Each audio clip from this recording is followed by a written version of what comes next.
There was this priest who was retiring from a parish after many years as pastor.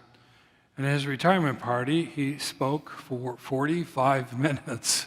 He talked about all the good things that he did for that parish. Basically, it was 45 minutes of him blowing his own horn.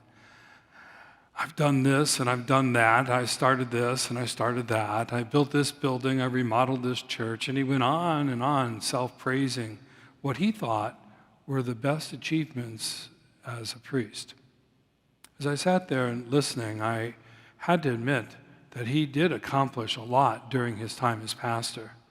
But were these the things that he really needed to do as a priest? Actually, I began to reflect on my own priesthood. And I have to admit, it's hard not to take a certain pride in the things that I've been able to get done. But I asked myself, is that the reason why you were ordained? Is that the extent of a priestly vocation? I guess because those types of things, building and improving parish physical plant, starting programs, expanding ministries, well, they're easy to identify and measure. And it's easy then for us to focus on them. However, the reason I became a priest was to grow in holiness and to help others do the same, to become a disciple who makes disciples.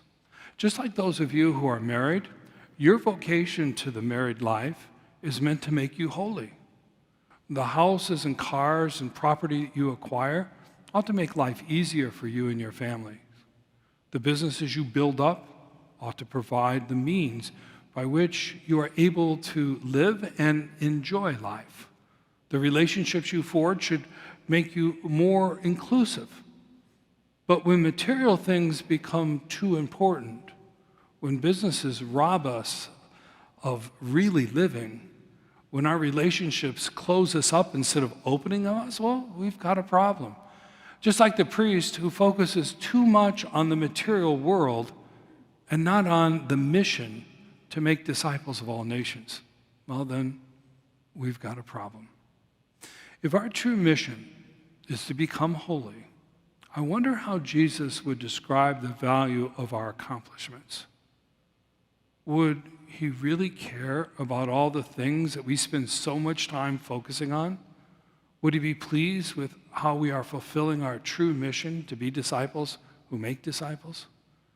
Would Jesus judge me as too self-absorbed and too self-sufficient instead of focusing on the Lord and depending on his grace? Now, I have to be honest with you. I didn't like the answer to that question. I think it's a constant struggle to keep our eye on the Lord and not on ourselves. Jesus questions and challenges these attitudes and behaviors of self-gratification and self-absorption in each one of us. Jesus tells us in the reading from the Gospel of Matthew today, whoever loves father or mother more than me is not worthy of me. And whoever loves son or daughter more than me is not worthy of me.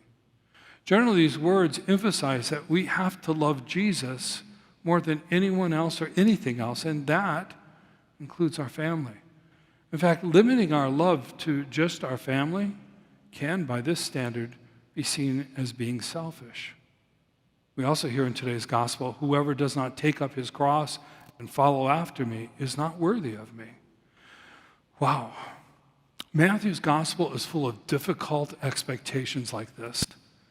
It's often called the gospel of perfection. And frankly, honestly, I'm unable to achieve the level of selflessness Matthew calls us to. I just can't do it. But that doesn't mean that I should give up, and neither should you.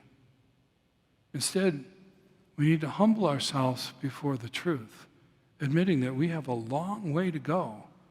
Acknowledge that it's beyond our ability to do so, from our willpower, and then cry out for divine intervention, for the grace to try harder. And finally, trust that God understands and is working for our good.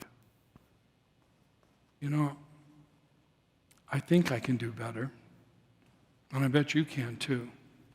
And even if I'm not successful, I know I want to do better. What about you? Let the church say, Amen.